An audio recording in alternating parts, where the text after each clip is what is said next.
وَلْتَكُنْ مِنْكُمْ أُمَّةٌ يَدْعُونَ إِلَى الْخَيْرِ وَيَأْمُرُونَ بِالْمَعْرُوفِ وَيَنْهَوْنَ عَنِ الْمُنْكَرِ وَأُولَئِكَ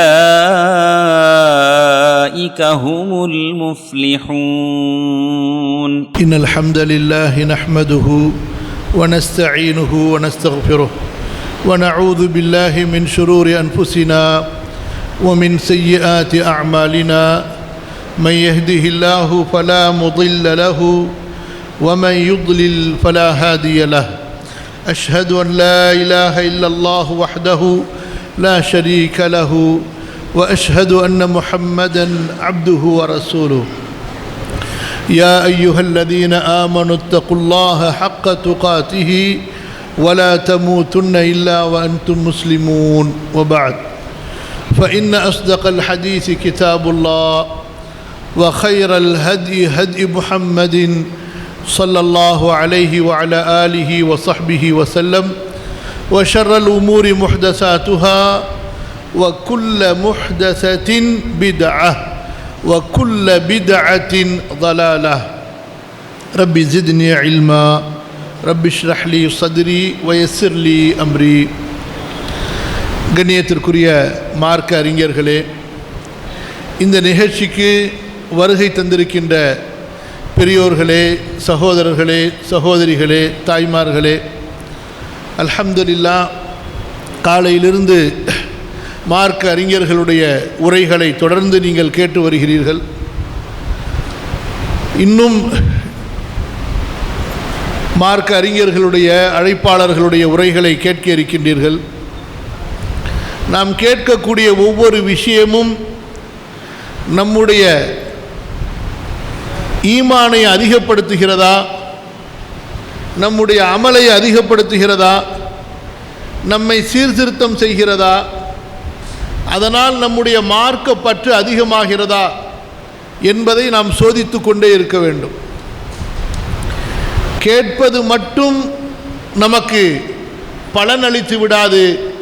அதன்படி நாம் செயல்படவில்லை என்றால், கேட்க வேண்டும், அதை மனதிலே பதிய வைக்க வேண்டும், பிறகு அதை நம்முடைய வாழ்க்கையிலே கொண்டு வர வேண்டும், பிறகு அதை பிரச்சாரமாக செய்ய வேண்டும். அல்லாஹுடைய அடியார்களே, இந்த சமுதாய சீர்திருத்தம் அல்லாஹ் சுப்ஹானஹு வ தஆலா உலக மக்களை சீர்திருத்தம் செய்வதற்காகத்தான் நபிமார்களை அனுப்பினார். நபிமார்கள் அனுப்பப்பட்ட நோக்கம் என்ன? கெட்டிருக்கக்கூடிய சமுதாயத்தை இணை வைத்தலால், பாவங்களால், இன்னும் கெட்ட குணங்களால் சீரழிந்திருக்கக்கூடிய சமுதாயத்தை தாவாவை கொண்டு அந்த சமுதாயத்தை சீர்படுத்துவதற்காக அல்லாஹு தஆலா அனுப்பினார். இந்த தாவா ஒன்றுதான் சமுதாயத்தை சீர்படுத்த முடியும். தொடர் தாவா நூஹ் அலைஹிஸ்ஸலாத்து வஸ்ஸலாம் அவர்கள் செய்தது போன்று, இப்ராஹிம் அலைஹிஸ்ஸலாத்து வஸ்ஸலாம் அவர்கள் செய்தது போன்று, மூசா அலைஹிஸ்ஸலாத்து வஸ்ஸலாம் அவர்கள் செய்தது போன்று, இன்னும் குர்ஆனிலே எத்தனை நபிமார்களுடைய வரலாறுகள் சொல்லப்பட்டிருக்கின்றனவோ அந்த ஒவ்வொரு வரலாறும் நமக்கு இந்த சீர்திருத்தத்தினுடைய அவசியத்தையும், அதனுடைய ஒழுக்கத்தையும், அதனுடைய வழிமுறையையும் நமக்கு கற்றுக் கொடுக்கிறது. மேலும் அந்த சீர்திருத்தம் எந்த அடிப்படையில் இருக்க வேண்டும் என்பதையும் நமக்கு அந்த ஒவ்வொரு வரலாறும் கற்றுக் கொடுக்கிறது. ஆகவே முதலில் குர்ஆனை திறந்து படிக்க வேண்டும். இன் உரீது இல்லல் இஸ்லாஹ மஸ்ததஅது, எல்லா நபிமார்களும் சொன்ன வார்த்தை, மக்களை என்னால் முடிந்த அளவு சீர்திருத்தம் செய்வதுதான் என்னுடைய நோக்கம். அந்த சீர்திருத்தத்திற்காக வேண்டிதான் நாங்கள் அனுப்பப்பட்டிருக்கிறோம். அல்லாஹ் அல்லாதவர்களை வணங்கி கொண்டிருக்கக்கூடிய மக்களை அல்லாஹுவின் பக்கம் அவர்களை அழைப்பது, அல்லாஹுவை வணங்க அழைப்பது, இது மிகப்பெரிய சீர்திருத்தம். சீர்திருத்தத்தினுடைய உச்சம் இதுதான். இந்த சீர்திருத்தம் இல்லாமல் வேறு எத்தனை சீர்திருத்தங்கள் வந்தாலும் சரி, அதனுடைய நன்மை உலகத்தோடு முடிந்துவிடும், மறுமையில் அந்த நன்மை இருக்காது. எந்த சீர்திருத்தம் தௌஹீதின் அடிப்படையிலே அல்லாஹ் ஒருவன் தான் வணங்க தகுதியானவன் என்பதை நம்பிக்கை கொண்டு அல்லாஹுவை வணங்கக்கூடியவர்களாக மக்களை மாற்றுவது, மக்களை இபாதத்தோடு ஈடுபடுத்துவது. ஒரு மனிதன் அவன் ஒன்று தொழுகையில் இருக்க வேண்டும், நோன்பிலே இருக்க வேண்டும், திக்ரிலே இருக்க வேண்டும், துஆவிலே இருக்க வேண்டும், சதகா ஜகாத் இஹ்சான் இலல் கைர் பிற மக்களுக்கு உதவி உபகாரம் செய்வதிலே இருக்க வேண்டும். இப்படியாக நம்முடைய வாழ்க்கையை காலையிலிருந்து மாலை வரை, மாலையிலிருந்து பிறகு காலை வரை வணக்க வழிபாடுகளோடு ஈடுபடுத்தி விடுவது. எதை செய்தாலும் அல்லாஹுடைய கட்டளை என்ன, அல்லாஹ் எப்படி இதை செய்ய சொல்லி இருக்கிறான், என்னுடைய நபி எனக்கு எப்படி வழிகாட்டினார்கள் என்பதை அறிந்து கற்று தெரிந்து அதன்படி செய்யும் போது ஒரு மனிதனுடைய வாழ்க்கை இபாதத்தாக மாறிவிடுகிறது. முஸ்லிம்களாகிய நமக்கு கிடைக்கப்பெற்ற மாபெரும் அருட்கொடை என்னவென்றால், நம்முடைய மார்க்கத்தில் அல்லாஹு தஆலா நமக்கு வணக்க வழிபாடுகளை மட்டும் சொல்லித்தரவில்லை, நம்முடைய ஹாஜத்துகள், சுய தேவைகள், நம்முடைய விருப்பங்கள், ஆசைகளை கூட எப்படி செய்ய வேண்டும் என்பதை தன்னுடைய நபியின் மூலமாக அல்லாஹ் கற்றுக் கொடுத்திருக்கிறார். அபு அய்யூப் அன்சாரி ரலியல்லாஹு அன்ஹு அவர்களிடத்திலே வேதக்காரர்கள் பரிகாசம் செய்தார்கள். உங்களது நபி என்ன, அதையெல்லாம் கற்றுக் கொடுத்திருக்கிறார், மலம் ஜலம் கழிப்பது எப்படி என்று அதையெல்லாம் உங்களுக்கு கற்றுக் கொடுத்திருக்கிறாரு. இன்று நம்மில் சிலர் சில நேரங்களிலே மார்க்கத்தை மறைப்பது போன்று அல்லது வெட்கப்பட்டு மார்க்கத்தை அப்படியே மறைத்து கொண்டு செல்வது போன்று அபு அய்யூப் அன்சாரி செல்லவில்லை. பெருமையாக சொன்னார்கள், ஆம், எங்களது நபி மலம் ஜலம் எப்படி கழிக்க வேண்டும் என்பதை கூட எங்களுக்கு கற்றுக் கொடுத்திருக்கிறார்கள். சிறுநீர் கழிக்கும் போது, மலம் கழிக்கும் போது கிழக்கு பக்கம் மேற்கு பக்கம் உட்கார வேண்டாம், கிப்லாவை முன்னோக்குவதை பின்னோக்குவதை தடுத்திருக்கிறார்கள் என்று பெருமையோடு சொல்லி காட்டினார்கள்.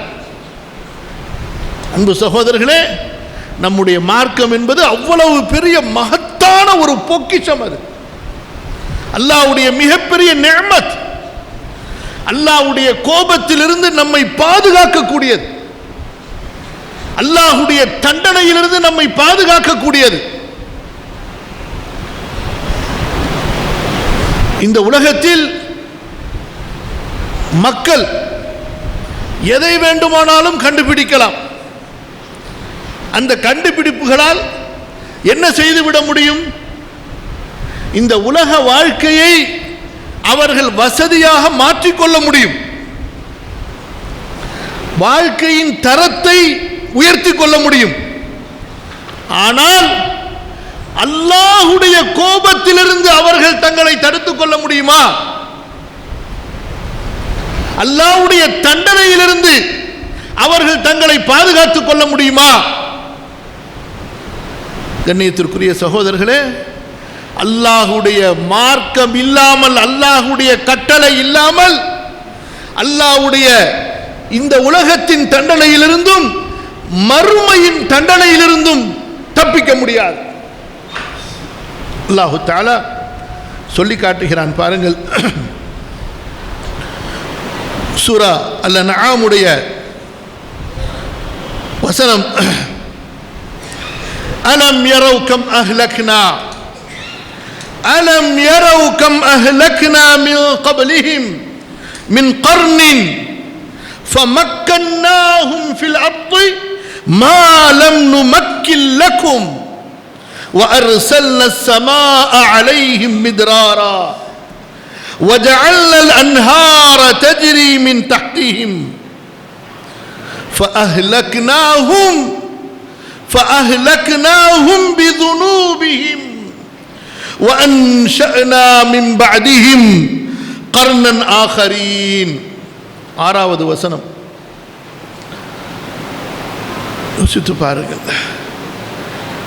இன்று வசதியான வாழ்க்கையை கொண்டு மகிழ்ச்சி அடைகிறோம். நம்முடைய பிள்ளைகள் படித்து பட்டம் வாங்கிவிட்டால், கை நிறைய சம்பாத்தியம் சம்பளம் வாங்கிவிட்டால், குடிசை வீடு மாடி வீடாக ஆகிவிட்டால், நடந்து சென்றவர் சைக்கிளிலே சென்றவர் வாகனத்திலே சென்று விட்டால், வாழ்க்கை தரம் கூடுவதை கொண்டு நாமோ மகிழ்ச்சி அடைகிறோம். அன்பானவர்களே, வாழ்க்கை தரம் ஒரு பக்கம் கூடும்போது அதே நேரத்தில் சமுதாயத்திலே பாவங்கள் பெருகின்றன, அல்லாஹ்வுடைய கட்டளைகள் மீறப்படுகின்றன, அல்லாஹ்வுடைய கடமைகள் ஃபராயித் கட்டாய கடமைகள் அலட்சியம் செய்யப்படுகின்றன. பெரும் பாவங்கள் சமுதாயத்திலே பரவி பரவி முதலிலே சிலர் தடுத்தார்கள், பலர் தடுத்தார்கள், பிறகு தடுப்பவர்கள் குறைந்தார்கள், பிறகு முற்றிலுமாக தடுப்பவர்களே இல்லாமல் போய் அந்த பாவங்கள் எல்லாம் சமூக கலாச்சாரமாக பண்பாடாக சமூகத்தால் ஏற்றுக்கொள்ளப்பட்டதாக ஜீரணிக்கப்பட்டதாக ஆகிவிடுகிறது. அல்லாஹ்வுடைய தண்டனையின் இந்த நிலை வந்துவிட்டால் அல்லாஹ்வுடைய தண்டனைக்கான அல்லாஹ்வுடைய பிடிக்கான நேரம் வந்துவிட்டது என்று பொருள். அல்லாஹு தஆலா அல்-அன்ஆமுடைய இந்த வசனத்திலே சொல்கிறான், அவர்கள் பார்க்க வேண்டாமா? இவர்களுக்கு முன்னால் எத்தனையோ சமுதாயங்களை நாம் அழித்திருக்கிறோம். அல்லாஹ் சொல்கிறான், உங்களுக்கு கொடுக்கப்பட்டிருக்கக்கூடிய வசதியை விட, உங்களுக்கு நாம் கொடுத்திருக்கக்கூடிய வசதியை விட அதிகமான வசதிகளை அவர்களுக்கு கொடுத்தோம். அவர்களுக்காக வானத்திலிருந்து மழையை தாரை தாரையாக, அவர்களது பூமியை செழிப்பாக்குவதற்காக அவ்வளவு மழையை பொழிய வைத்தோம். அவர்களை சுற்றி ஆறுகளை ஓட வைத்தோம் என்று சொல்லிவிட்டு அல்லாஹு தஆலா சொல்கிறான், இறுதி முடிவை சொல்கிறான், فَأَهْلَكْنَاهُمْ بِذُنُوبِهِمْ அவர்களுடைய பாவங்களின் காரணமாக அவர்களை நாம் அழித்து விட்டோம். அவர்களுடைய பாவங்களின் காரணமாக அவர்களை நாம் அழித்து விட்டோம். இன்று நம்முடைய உறவுகளில் சிலர் செல்வ செழிப்பிலே இருப்பதை பார்க்கும்போது சந்தோஷப்படுகிறோமே, அதே உறவுகள் தொழுகை இல்லாமல் இருக்கிறார்கள், இணை வைக்கக்கூடிய செயலை செய்பவர்களாக இருக்கிறார்கள். ரசூலுல்லாஹ் ஸல்லல்லாஹு அலைஹி வஸல்லமுடைய சுன்னாவை மீறக்கூடியவர்களாக இருக்கிறார்கள். நமக்கு கவலை வருகிறதா? நமக்கு அது மனதுக்கு வேதனையாக இருக்கிறதா? அப்படியே கடந்து சென்று விடுகிறோம். அல்லாஹ்வின் அடியார்களே, இந்த சீர்திருத்தத்தை, நன்மையை ஏவி தீமையை தடுக்கக்கூடிய அந்த செயலை நாம் தொடர்ந்து செய்யவில்லை என்றால் அல்லாஹ்வுடைய கோபம், அல்லாஹ்வுடைய தண்டனை பயங்கரமாக இருக்கும். ஒரு சமுதாயத்தை அல்லாஹ் பாதுகாப்பதென்றால் அந்த சமுதாயத்திலே சீர்திருத்தத்தினுடைய, தஅவாவுடைய, நன்மையை ஏவி தீமையை தடுப்பதனுடைய பணி தொடர்ந்து நடந்து கொண்டிருக்கும் போது அல்லாஹு தஆலா அந்த சமுதாயத்தை பாதுகாப்பான். சூரா ஹூதுடைய 117வது வசனத்தை படியுங்கள். குர்ஆனோடு நமக்கு ஆழ்ந்த தொடர்பு இருக்க வேண்டும். குர்ஆனை ஓதுவது மட்டுமல்ல, அதை சிந்திப்பது கடமை, அதை ஆராய்வது கடமை. வாழ்க்கையினுடைய பிரச்சனைகளுக்கு அதிலே நம்முடைய பதில்களை, வழிகாட்டுதல்களை தேடுவது நம் மீது கடமை. அல்லாஹ் சொல்லி காட்டுகின்றான், வமா கான ரப்புக லியுஹ்லிகல் குரா வமா கான ரப்புக லியுஹ்லிகல் குரா பிظுல்மின் வஅஹ்லுஹா முஸ்லிஹூன். அல்லாஹ் தஆலா அநியாயம் செய்யக்கூடிய மக்களை அழித்து விட மாட்டான் அங்கே சீர்திருத்தம் செய்யக்கூடியவர்கள் இருக்கும்போது. அல்லது அல்லாஹு தஆலா ஒரு ஊர் மக்களை அநியாயமாக அழித்து விட மாட்டான் அந்த மக்களை திருத்தக்கூடியவர்கள் அங்கே இருக்கும்போது. அந்த மக்களை திருத்தக்கூடியவர்கள் அங்கே இருக்கும்போது. கண்ணியத்திற்குரிய சகோதரர்களே, சகோதரிகளே, இந்த இஸ்லாஹ் சீர்திருத்தத்தினுடைய பணி இது நபிமார்களுடைய பணி. தங்களது குடும்பத்தார்களுக்கு ஏவ வேண்டும். வஅ்முர் அஹ்லக பிஸ்ஸலாத்தி வஸ்தபிர் அலைஹா. அல்லாஹ்வுடைய தூதர் ஸல்லல்லாஹு அலைஹி வஸல்லம் அவர்களுக்கு அல்லாஹ் தஆலா உலக மக்களுக்கு ஏவக்கூடிய கடமையை மட்டும் கொடுக்கவில்லை. யா அய்யுஹன் நபிய்யு குல் லிஅஸ்வாஜிக வபனாதிக வநிசாஇல் முஃமினீன் யுதுனீன அலைஹின்ன மின் ஜலாபிபிஹின். நபியே, உங்களது மனைவிகளுக்கு, உங்களது பெண் பிள்ளைகளுக்கு, மூமின்களுடைய பெண்களுக்கு நீங்கள் சொல்லுங்கள் கட்டளையாக அவர்கள் ஹிஜாபை அணியட்டும் என்று. எவ்வளவு சட்டங்களை அல்லாஹு தஆலா நபிக்கு சொல்கிறான். உங்களது குடும்பத்துக்கு சொல்லுங்கள், உங்களது மனைவிகளுக்கு சொல்லுங்கள் என்று, உங்களது தோழர்களுக்கு சொல்லுங்கள், உலக மக்களுக்கு சொல்லுங்கள் என்று. கண்ணியத்திற்குரியவர்களே, இந்த சீர்திருத்தம் என்பது நம்மிலிருந்து ஆரம்பமாகி நம்முடைய குடும்பத்தை போய் சேர வேண்டும், அண்டை வீட்டாரை சேர வேண்டும். நாம் அன்றாடம் யாரோடு நம்முடைய நட்புகளை வைத்திருக்கிறோமோ, பழக்கம் வைத்திருக்கிறோமோ, அவர்களை சேர வேண்டும், நம்மை சுற்றி உள்ளவர்களை சேர வேண்டும். இப்படி ஒரு சமுதாயமாக நாம் சீர்திருத்தத்தை செய்யும் போதுதான் அது ஒரு ஆழமான, விசாலமான ஒரு சமூக சீர்திருத்தமாக மாறும். ரசூலுல்லாஹி ஸல்லல்லாஹு அலைஹி வஸல்லம் தங்களுடைய தோழர்களுக்கு நன்றாக கவனியுங்கள். இன்றைக்கு நம்ம ஒரு ஆலிமிடத்தில் போய் வியாபாரத்தில் பரக்கத்து எப்படி வரும், எப்படி கேட்குறோம்? பரக்கத்தா நிறைய காசு கிடைக்கணும், அதுக்கு துஆ பண்ணுங்க. அல்லாஹ்வின் அடியார்களே, ரசூலுல்லாஹ் ஸல்லல்லாஹு அலைஹி வஸல்லம் ஹலாலான வியாபாரத்தை கற்றுக் கொடுத்தார்கள். சீர்திருத்தம், ஹலாலான வியாபாரம். உங்களது வியாபாரத்தில் நீங்கள் ஹராமை கலக்கவில்லை என்றால் அதுதான் பரக்கத்தான வியாபாரம். இந்த வியாபாரத்தில் அல்லாஹ் தடுத்த ஹராம் கலக்கவில்லையோ, பொய் கலக்கவில்லையோ, ஏமாற்றுதல் கலக்கவில்லையோ, விற்பவரும் வாங்கக்கூடியவரும் குறையை மறைக்கவில்லையோ, பொய் பேசவில்லையோ, அதுதான் பரக்கத்தான வியாபாரம். மக்களுக்கு இன்று மார்க்கத்திற்கு வேறு அர்த்தம் வந்து கொண்டே இருக்கிறது. அல்லாஹ்வுடைய தூதர் ஸல்லல்லாஹு அலைஹி வஸல்லம் திருமணத்திலே பரக்கத்தை சொல்லிக் கொடுத்தார்கள். அல்லாஹ்வுடைய பொருத்தம் மிக்க திருமணம் எது? குடும்ப வாழ்க்கை, சமூக வாழ்க்கை. இப்படி ஒவ்வொன்றிலும் மக்களை திருத்திக் கொண்டே வந்தார்கள், சரி செய்து கொண்டே வந்தார்கள். அவர்களுடைய கொடுக்கல் வாங்கல், திருமண வாழ்க்கை, சமூக வாழ்க்கை, தொழுகையில் மட்டும் தங்களது தோழர்களை திருத்திவிட்டு கடை தெருவிலே நீங்கள் எப்படி வேண்டுமானாலும் செய்து கொள்ளுங்கள் என்று விடவில்லை, தொழ வைக்கிறார்கள். மதீனாவின் கடை தெருவுக்கு செல்கிறார்கள். அங்கே ஒரு உணவு குவியலிலே கைவிடுகிறார்கள். உள்ளே கைவிட்டு எடுத்தால் தானியத்தில் கொஞ்சம் ஈரம் கலந்திருக்கிறது.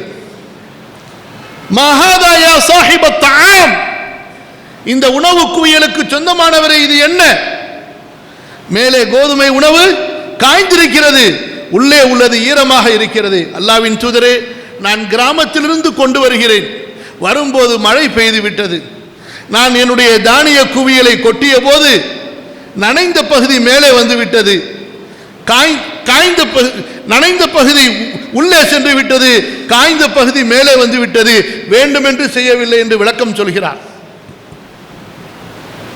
அல்லாஹ்வுடைய தூதர் ஸல்லல்லாஹு அலைஹி வஸல்லம் அங்கே அவருக்கு அறிவுரை சொல்கிறார்கள். மன் கஷனா ஃபலைஸ மின்னா, யார் நம்மை நமது சமூகத்தை ஏமாற்றுவாரோ அவர் நம்மை சேர்ந்தவர் இல்லை, அவர் நம்மை சேர்ந்தவர் இல்லை.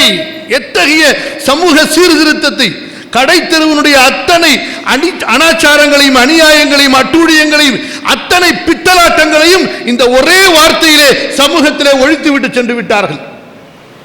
அப்துல்லா இப்னு அப்பாஸ் ரலியல்லாஹு அன்ஹுமா சொல்கிறார்கள், வைலுல் லில் முத்தஃபிஃபீன அல்லதீன இதக்தாலு அலன் நாஸ், வைலுல் லில் முத்தஃபிஃபீன் الذين إذا اكتالوا على الناس يستوفون وإذا كالوهم أو وزنوهم يخسرون ألا يظن أولئك أنهم مبعوثون ليوم عظيم. சொல்கிறார்கள், இந்த வசனம் இறங்குவதற்கு முன்பாக மதீனா வாசிகளிடத்திலே 2 அளவுகள் இருக்கும். அளவையிலும் சரி நிறுத்தலுக்கும் சரி 2 இருக்கும். ஒன்று, மக்களிடத்திலே தானியத்தை கொள்முதல் செய்தால் பெரிய அளவை வைத்து கொள்முதல் செய்வார்கள். இவர்கள் மக்களுக்கு அளந்து கொடுக்க வேண்டியது இருந்தால் சிறிய அளவை கொண்டு மக்களுக்கு அளந்து கொடுத்து நாணயத்தை பெற்றுக்கொள்வார்கள். அல்லாஹு தஆலா இந்த வசனத்தின் மூலமாக அந்த மதீனா சமுதாயத்தை சீர்திருத்தம் செய்தான். உலகத்திலேயே அவர்களை விட நாணயமிக்க வியாபாரிகள் உருவாக முடியாது என்ற அளவிற்கு இந்த வசனங்கள் அவர்களை சீர்திருத்தம் செய்தன. என்ன காரணம் சகோதரர்களே? குர்ஆனை பரக்கத்துக்காக இன்று ஓதி கொண்டிருக்கிறோம் அல்லவா? எதற்காக ஓதப்படுகிறது? பரக்கத்துக்காக. அங்கிருந்து மீண்டு இங்க வந்தா இங்கு ரமதான்ல ஓதியாச்சு குர்ஆன், ரமதான்ல முடிஞ்சு, அவ்வளவுதான், கத்தம் பண்ணியாச்சு. குர்ஆனுடைய கல்வி போதிக்கப்படுகிறதா? குர்ஆனோடு நம்முடைய பிள்ளைகள் எந்த அளவு தொடர்பு படுத்தப்பட்டிருக்கிறார்கள்? குர்ஆனுடைய கட்டளைகளோடு எந்த அளவு நம்முடைய பிள்ளைகள் தொடர்பு படுத்தப்பட்டிருக்கிறார்கள்? அதுதான் சீர்திருத்தம் சகோதரர்களே. அல்லாஹ் சுப்ஹானஹு வ தஆலா ஒரு அழகான ஒரு அழகான சூறாவை அல் குர்ஆனிலே வைத்திருக்கிறார். இமாம் ஷாஃபிஈ ரஹ்மத்துல்லாஹி அலைஹி சொல்கிறார்கள், மக்களை சீர்திருத்தம் செய்வதற்காக இந்த சூரா மட்டும்தான் இறக்கப்பட்டிருக்கிறது என்றால் அதுவே போதுமானது. அந்த சூறாவே போதுமானது. அது என்ன சூரா? என்ன சூரா அது? சூரத்துல் அஸ்ர். வல் அஸ்ரி இன்னல் இன்சான லஃபீ குஸ்ரின் இல்லல்லதீன ஆமனூ وعملوا الصالحات وتواصوا بالحق وتواصوا بالصبر. இமாம் முஹம்மது பின் அப்துல் வஹாப் ரஹ்மத்துல்லாஹி அலைஹி, அல்லாஹ் அவருடைய கபரை பிரகாசமாக்குவானாக. அன்பான சகோதரர்களே, நாம் உண்மையில் அஹ்லுல் ஹதீஸாக இருந்தால், நாம் உண்மையில் சலஃப் மன்ஹஜை பின்பற்றக்கூடியவர்களாக இருந்தால், உண்மையில் சீர்திருத்தத்தை நமக்குள் நமது குடும்பத்துக்குள் கொண்டு வருவதற்குரிய அந்த ஆசை தேடல் உள்ளவர்களாக இருந்தால், முதலாவதாக அந்த 3 அடிப்படைகள் நூலை வாங்கி நம்முடைய குடும்பத்துக்கு தர்பியா கொடுக்க ஆரம்பிப்போம். ஒரு முறை அல்ல சகோதரர்களே, 100 முறை படித்தால் கூட எனக்கு அந்த புத்தகத்தை படித்து வயிறு நிரம்ப முடியவில்லை. மூன்று அடிப்படைகள் என்ற அந்த புத்தகம், சின்ன புத்தகம். இமாம் முஹம்மது பின் அப்துல் வஹாப் ரஹ்மத்துல்லாஹி அலைஹி என்ன செய்தார்கள்? எத்தகைய ஷிர்கிலே அந்த அரபிய சமுதாயம் மூழ்கி கிடந்தது. இங்கே இருக்கிற தர்காவெல்லாம் தூக்கி தின்னுருவாங்க அந்த அரபுகள். அதுக்கு உதாரணம், அந்த பூமியை தவிர அரபு நாட்டில் வேற எந்த பூமிக்கு வேணாலும் நீங்க போய் பாருங்க, தடுக்கி விழுந்தா தர்கா கிடைக்கும், தடுக்கி விழுந்தா தர்கா இருக்கும். பெரிய பெரிய மார்க்க கல்வியிலே பட்டம் வாங்கியவர்கள் அங்கே கபருக்கு சஜிதா செய்து கொண்டிருப்பார்கள். அவ்வளவு ஷிர்க் மலிந்திருந்தது. கபர்களிலே நேர்ச்சை செய்து அறுப்பது, பலி கொடுப்பது எல்லாம் சர்வ சாதாரணம். எந்த சமுதாயத்திலே ஷிர்க் வந்துவிடுமோ அங்கே ஜினா வந்துவிடும், அங்கே மது வந்துவிடும். மிகப்பெரிய பாவமே சாதாரணமாக ஆகிவிடும் போது பிறகு வேறு எந்த பாவத்தை பற்றி நாம் பேச முடியும்? அன்பானவர்களே, அப்போது அவர்கள் அந்த மக்களை சீர்திருத்தம் செய்வதற்காக அவர்கள் குர்ஆனை ஹதீஸை படித்து படித்து ஆராய்ந்து அவர்கள் குர்ஆனிலிருந்து எழுதியதுதான், ஹதீஸிலிருந்து தொகுத்ததுதான் அந்த மூன்று அடிப்படைகள் என்ற புத்தகம். நம்மிலே எத்தனை பேர் அதை படித்திருப்பார்கள்? நம்முடைய மஸ்ஜிதுகளிலே அது எத்தனை முறை பாடம் நடத்தப்பட்டிருக்கும்? அது வாழ்நாளில் ஒரு முறை படித்தால் பத்தாது, திரும்ப திரும்ப படித்து கொடுக்கப்பட்டு கொண்டே இருக்க வேண்டும், பரப்பப்பட வேண்டும். இன்று நம்மிலே பரவி இருக்கக்கூடிய அத்தனை குழப்பங்களையும் குர்ஆன் ஹதீஸுடைய பார்வையிலே சீர்திருத்தம் செய்து சமுதாயத்தை வீரமுள்ள சமுதாயமாக, ஈமானிய உணர்வுள்ள சமுதாயமாக உருவாக்க வேண்டும் என்றால் அந்த புத்தகத்தை எடுத்து சீர்திருத்தத்தை ஆரம்பிப்போம். எவ்வளவு தொகுத்தார்கள்! அந்த சூரத்துல் அஸ்ரை முன்வைத்து நாம் தெரிந்து கொள்ள வேண்டிய அந்த 4 விஷயங்களை சொல்லி, பிறகு தீனிலே நாம் அறிந்து கொள்ள வேண்டிய அல்லாஹுவை அறிவது, தீனை அறிவது, தீனை அறிவதென்றால் என்ன, பிறகு நபி ஸல்லல்லாஹு அலைஹி வஸல்லம் அவர்களை அறிவது, அந்த சுருக்கமான அந்த வட்டுருக்கமான அந்த நூலிலே ஒரு மூமினுக்கு தேவையான ஈமானின் அந்த உணர்வுகளை, அந்த ஈமானின் வேகத்தை அவர்கள் கொடுத்து விட்டு சென்று விட்டார்கள். அது போன்றுதான் அவர்கள் தொகுத்த ஒவ்வொரு சிறுநூலும் சரி. அல் மசாயிலுல் ஜாஹிலியா, இதெல்லாம் நாம் படிக்காத காரணம்தான் இன்று நாம் நேரான கொள்கையில் இருந்து கொண்டு கூட, தெளிவான அழகான மன்ஹஜில் இருந்து கொண்டு கூட அதனுடைய மதிப்பு தெரியாதவர்களாக, அதனுடைய அருமை தெரியாதவர்களாக இருக்கிறோம். அது என்ன? அல் மசாயிலுல் ஜாஹிலியா. ஆராய்ச்சி செய்கிறார்கள் குர்ஆன் ஹதீஸிலே. ஐயாமுல் ஜாஹிலியாவுடைய மக்களிடத்தில் இருந்த தீமைகள் என்ன, பாவங்கள் என்ன, அல்லாஹு தஆலா அந்த பாவங்கள் தீமைகளிலிருந்து நம்மை எப்படி கண்டிக்கிறான். நீங்கள் ஜாஹிலியத்தை தெரியவில்லை என்றால் அந்த ஜாஹிலியத்திலே விழுந்து விடுவீர்கள் சகோதரர்களை. புரியுதுங்களா இல்லையா? ஜாஹிலியத், எதை அல்லாஹ் ஜாஹிலியத் என்று சொல்கிறான்? அந்த ஐயாமுல் ஜாஹிலியாவுடைய மக்களிடத்தில் என்ன இருந்தது? ஏன் இஸ்லாம் வேறு, ஜாஹிலியத் வேறு? இஸ்லாம் என்பது வேறு, ஜாஹிலியத் என்பது வேறு. இஸ்லாம் என்பது வேறு, யஹூதியத் நஸ்ரானியத் என்பது வேறு. இது இஸ்லாம், இது அல்லாஹ்வின் புறத்திலிருந்து கொடுக்கப்பட்ட ஒளி, நூர். ஜாஹிலியத், யஹூதியத், நஸ்ரானியத் அது இருள். இஸ்லாம் இது ஹுதா, நேர்வழி. ஹதா ஹுதா. ஜாஹிலியத், நஸ்ரானியத், யஹூதியத், வலாலத் அது வழிகேடு. அவர்களோடு நாம் கலக்க முடியாது. அவர்கள் வேறு, நாம் வேறு. சமூகத்தால் நாம் ஒற்றுமையாக இருக்கலாம், ஆனால் கலாச்சாரத்தால், பண்பாடுகளால் அவர்கள் வேறு, நாம் வேறு. குல் யா அய்யுஹல் காஃபிரூன் லா அஅபுது மா தஅபுதூன் வலா அன்தும் ஆபிதூன மா அஅபுத்.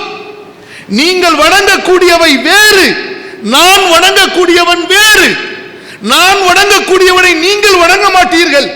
நீங்கள் வணங்குவது நான் வணங்கக்கூடியவனை அல்ல. நீங்கள் வணங்கக்கூடியவனை நான் வணங்க முடியாது, வணங்க மாட்டேன். நான் அல்லாஹ்வை வணங்குகிறேன். குல் ஹுவல்லாஹு அஹத் அல்லாஹு ஸமத் லம் யலித் வலம் யூலத் வலம் யகுல் லஹு குஃபுவன் அஹத்.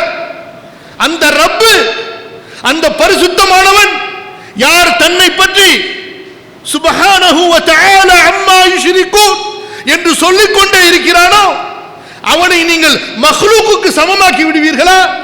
மனிதர்கள் உருவாக்கிய கடவுளுக்கு சமமாக்கி விடுவீர்களா? அஇலாஹும் அல்லாஹ், அல்லாஹ்வோடு இன்னொரு கடவுளை வணங்க முடியுமா? நாம் வேறு. அல்லாஹ் நம்மை பிரித்து விடுகிறான். எதனால்? இஹ்தினஸ் ஸிராத்தல் முஸ்தகீம் ஸிராத்தல் லதீன அன்அம்த அலைஹிம் கைரில் மக்தூபி அலைஹிம் வலல்லாலீன். அல்லாஹ் நம்மை பிரித்து விடுகிறான். இமாம் இப்னு தைமியா ரஹ்மத்துல்லாஹி அலைஹி படியுங்கள், இக்திதாஉ ஸிராத்துல் முஸ்தகீமிலே ஆழமாக பதிய வைக்கிறார்கள். எந்த அளவுக்கு சொல்கிறார்கள் என்றால், உலக கல்விகளில் ஒரு கல்வி அந்த அஹ்லுல் கிதாபிடத்தில் இருக்கிறது. அது நமக்கு தேவை என்று அதை கற்றாலும் கூட அதிலும் சில மாற்றத்தை செய்து கற்றுக்கொள்ளுங்கள் என்று சொல்கிறார்கள். அல்லாஹ் தஆலா சொல்கிறான், நீங்கள் துஆ கேளுங்கள், யா அல்லாஹ் எங்களை நேரான வழியிலே நடத்து. அந்த வழி யாருடைய வழி? நீ அருள் புரிந்தவர்களுடைய வழி. அந்த அருள் புரிந்தவர்கள் யார்? உன்னால் அருள் புரியப்பட்டவர்கள் யார்? கைரில் மக்தூபி அலைஹிம் வலல்லாலீன். அவர்கள் கோபத்திற்குரியவர்கள் அல்ல, அவர்கள் வழிகட்டவர்கள் அல்ல.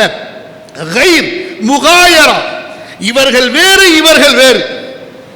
இவர்களுடைய பாதை வேறு, இவர்களுடைய பாதை வேறு. எந்த ஒன்றிலும் நாம் அவர்களோடு கலந்து விட முடியாது. இன்று என்ன ஆனது? இந்த இல்மு நமக்கு இல்லாத காரணத்தால் இங்கே நாம் அப்படியே கொஞ்சம் கொஞ்சமாக கலந்து, அல்லாஹ் பாதுகாக்க வேண்டும், உள்ளத்திலும் குஃபுரும் ஷிர்க்கும் அந்த சிந்தனைகளும் அந்த கலாச்சாரங்களையும் உள்வாங்கக்கூடியவர்களாக, சீரணிக்கக்கூடியவர்களாக மாறிக்கொண்டிருக்கிறோம். அல்லாஹ் பாதுகாப்பானா. அதுபோன்று சகோதரர்களே, சீர்திருத்தத்திற்கு இமாம் முஹம்மது பின் அப்துல் வஹாப் ரஹ்மத்துல்லாஹி அலைஹி எழுதினார்களே கிதாபு தௌஹீத். கிதாபு தௌஹீத், தௌஹீதுடைய ஒவ்வொரு ஹதீஸுகளாக எடுத்து, ஒவ்வொரு வகையாக எடுத்து, எவ்வளவு அழகான தலைப்புகளை கொண்டு அழகான சீர்திருத்தம் மிக்க அந்த நூலை நமக்கு தந்துவிட்டு சென்றிருக்கிறார்கள். நாம் என்ன நினைக்கிறோம்?